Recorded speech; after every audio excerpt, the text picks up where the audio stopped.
Hello friends, मार्गदर्शन competition classes में आपका स्वागत है। आज हम आपको भारत में तुर्कों के आक्रमण के बारे में बताएंगे। भारत पर जो तुर्कों ने आक्रमण किए, तुर्की एक मध्य एशिया की शक्ति थे और मध्य एशिया से इन्होंने भारत पर आक्रमण किए। तुर्क इस्लाम स्वीकार करने के कारण और भी अधिक आक्रामक हो चुके थे। सर्वप्रथम उन्होंने महमूद गजनवी के नेतृत्व में भारत पर आक्रमण किया।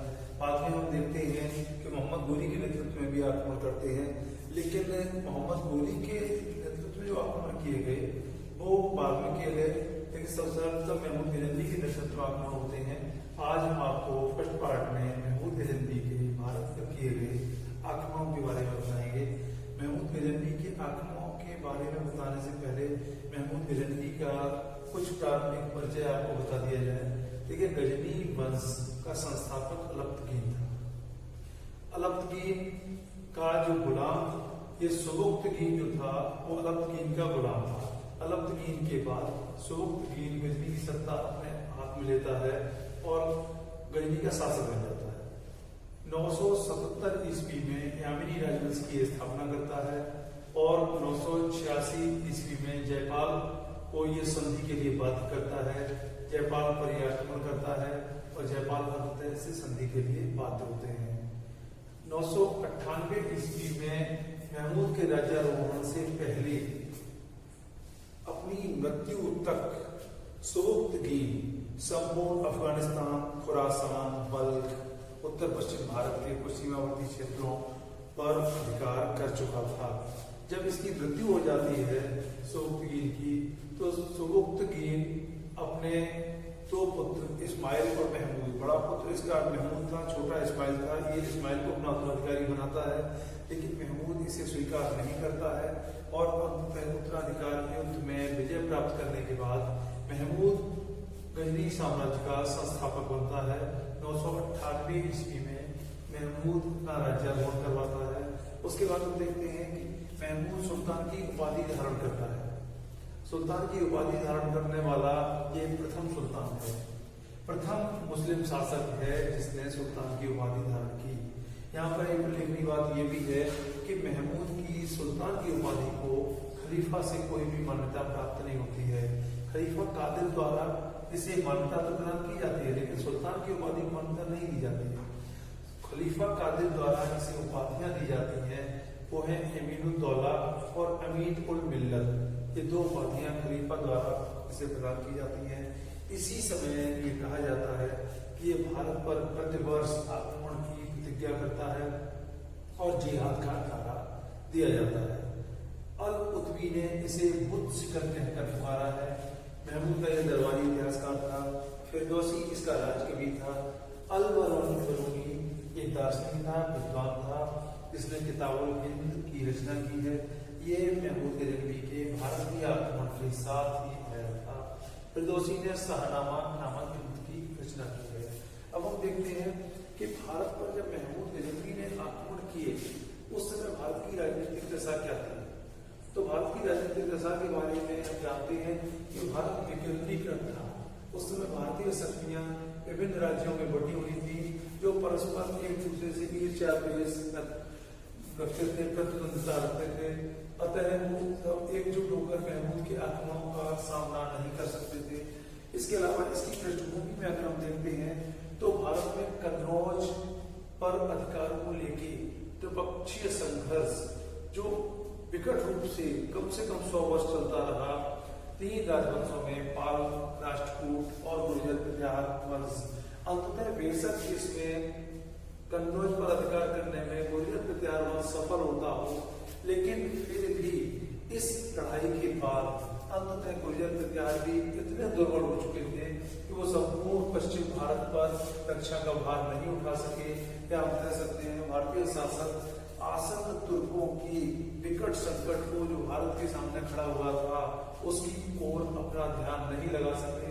और इस प्रकार हम देखते हैं कि महमूद के आक्रमणों के लिए भारत एक उर्वर भूमि के रूप में उन्हें दिखाई पड़ता है और जो महमूद को अकूत धन संपदा के साथ लालायित करता है। इस समय हम देखते हैं जीजामुती जो आधुनिक बुंदेलखंड या धंगदेव शासक होते हैं, जो महमूद के विरुद्ध जो जयपाल ने एक सबुकदीन के विरुद्ध जो एक संघ बनाया था, उसमें ये जयपाल की सहायता करते हैं। इसके बाद देखते हैं विद्याधर। विद्याधर गढ़ के नाम से ये प्रसिद्ध हैं। इनका महमूद से 2022 में युद्ध हुआ था। एक युद्ध माना जाता है, ये निर्णायक युद्ध था। मारवाड़ में परमार शक्ति होती है। ये सिद्धराज यहाँ पे महमूद के समकालीन होते हैं। शाकंभरी में चौहान शासक होते हैं और गुजरात अनिलवाड़ा में चालुक्यों का शासन होता है। चामुंड राज महमूद के भारतीय आक्रमणों के समय वहाँ शासक होते हैं और सोमनाथ आक्रमण के समय भीमदेव वहाँ का शासक होता है। बंगाल में पाल शासक होते हैं।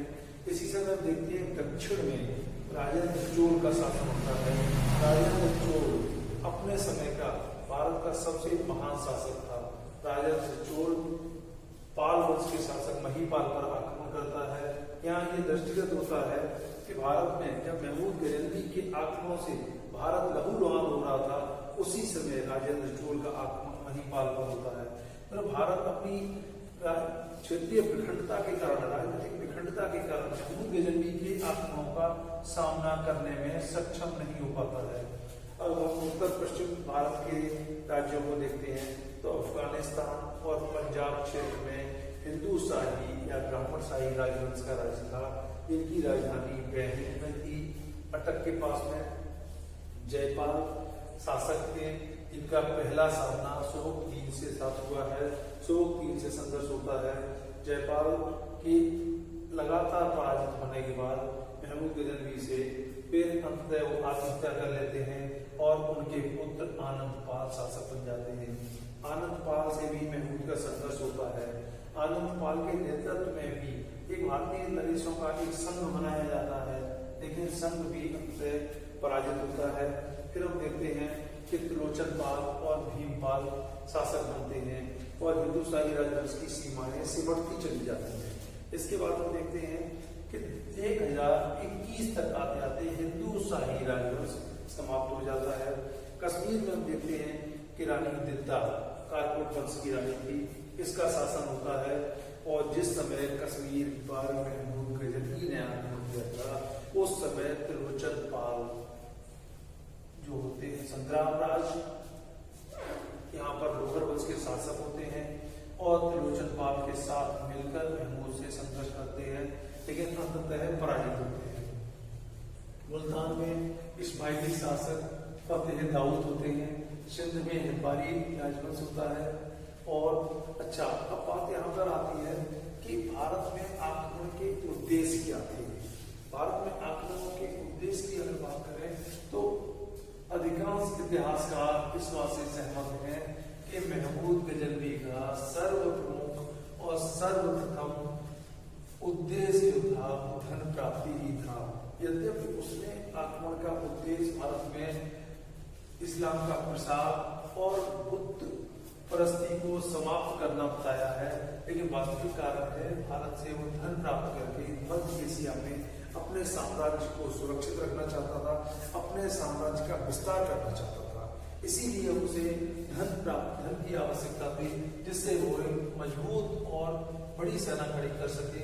इसीलिए भारत पर उसने प्रतिवर्ष आक्रमण किए और बड़े पैमाने पर धन की लूट की। इन आक्रमणों के बारे में इतिहासकारों का मानना है, कुछ इतिहासकार इन आक्रमणों को 12 बताते हैं, कुछ इतिहासकार इन्हें 17 बताते हैं। देखिए, सबसे पहला आक्रमण लमगान पर होता है, जो जयपाल के विरुद्ध था। जयपाल इसमें पराजित होते हैं। इसके बाद हम देखते हैं 1001 ईस्वी में पेशावर पर आक्रमण होता है और जयपाल इसमें पराजित होते हैं। लमगान से लेकर पेशावर तक का समस्त क्षेत्र महमूद गजनवी द्वारा अपने राज्य में मिला लिया जाता है। फिर 1004 ईस्वी में टिंडा के शासक विजयराज पराजित होते हैं और इस क्षेत्र तक का राज्य महमूद अपने राज्य में सम्मिलित कर लेता है। इसके बाद हम देखते हैं 1006 में मुल्तान में फतेह दाऊद को पराजित किया जाता है और यहाँ पर सुखपाल को शासक बनाया जाता है। सुखपाल ये जयपाल का पुत्र था, जो जयपाल के पराजय के बाद इस्लाम स्वीकार कर लिया था। इसे सुखपाल को महमूद गजनवी शासक बनाता है। मुल्तान में शासक बनने के बाद सुखपाल इस्लाम को छोड़ देता है और स्वतंत्र शासक बन बैठता है। इसलिए 1008 ईस्वी में पुनः महमूद गजनवी आक्रमण करता है और सुखपाल को बंदी बना लिया जाता है। इसके बाद हम देखते हैं 1009 में बेहिंद में आनंदपाल के विरुद्ध युद्ध किया जाता है और आनंदपाल को पराजित किया जाता है। 1009 ईस्वी में इसी समय नगरकोट कांगड़ा जिसे कह सकते हैं हिमाचल प्रदेश में कांगड़ा, यहाँ पर महमूद आक्रमण करता है और नगरकोट के दुर्ग से अकूत धन प्राप्त करता है। इसके डिटेल में जाके अब केवल आपको यही बता देते हैं कि अकूत धन यहाँ से प्राप्त करता है। और इसके बाद हम देखते हैं कि थानेश्वर पर आक्रमण किया जाता है। थानेश्वर में चक्र स्वामी के मंदिर को महमूद ध्वस्त करता है, खंडित करता है और उसके बाद थानेश्वर को लूट के चला जाता है। इसके बाद हम देखते हैं 1015 में कश्मीर में संग्राम राज और त्रिलोचनपाल को पराजित करता है महमूद। और उसके बाद 1018 ईस्वी में बरन आधुनिक बुलंदशहर है, मथुरा, कन्नौज, इन समस्त स्थानों की लूट की जाती है। इन्हें 10-11-12 आक्रमण माना जा सकता है। और इसके बाद हम देखते हैं कि 1021-22 में कालिंजर में के साथ में युद्ध होता है।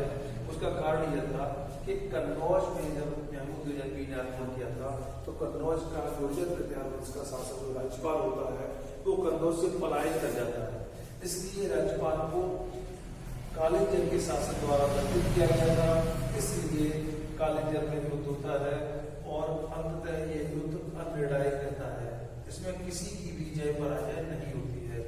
इसके बाद हम देखते हैं कश्मीर में संग्राम राज के विरुद्ध फिर से कश्मीर पर आक्रमण किया जाता है, लेकिन कश्मीर की भौगोलिक सीमाओं के कारण महमूद गजनवी बहुत आगे बढ़ने में सफल नहीं होता है। इसके बाद हम देखते हैं कि 1022 ईस्वी में ग्वालियर का अभियान किया जाता है, लेकिन ग्वालियर के दुर्ग पर अधिकार करने में महमूद गजनवी सफल नहीं होता है। अंततः यहाँ संधि करके महमूद गजनवी चला जाता है। इसके बाद हम देखते हैं 1025 में सोमनाथ में महमूद गजनवी का आक्रमण होता है। जो महमूद गजनवी का सोमनाथ में आक्रमण होता है ये सबसे प्रसिद्ध आक्रमण माना गया है। सोमनाथ को प्रभास पट्टन और पट्टन देव भी कहा जाता है। सोमनाथ में उस समय देव शासक होता है, शासक वहां से पलायन कर जाता है और सोमनाथ में जो शिव जी का मंदिर होता है उसकी महमूद गजनवी द्वारा लूट की जाती है। भारत की समस्त लूटों में सबसे प्रसिद्ध आक्रमण सोमनाथ का है। यहाँ महमूद गजनवी को अत्यंत धन, अपार धन प्राप्त हुआ था। सोमनाथ की जब लूट करने के लिए महमूद गजनवी सोमनाथ पर आक्रमण करने के लिए जब आता है तो भारत में आते समय जो उसने रास्ता अपनाया था तो बोलन के दर्रे से होते हुए आता है और सिंध से होकर वापस जाता है। सिंध से होकर जब वापस जाता है तो उसे जाटों ने और खोखरों ने, जो एक हिंदू लड़ाकू जातियां थी, इन्होंने उसे रास्ते में बहुत परेशान किया और इसीलिए 1027 ईस्वी में महमूद गजनवी का भारत में फिर से सिंध में आक्रमण होता है, जो जाटों और खोखरों को दंडित करने के लिए किया जाता है। इसके बाद हम देखते हैं कि 1027 का आक्रमण ही महमूद का अंतिम आक्रमण था। उसके बाद 1030 ईस्वी में महमूद गजनवी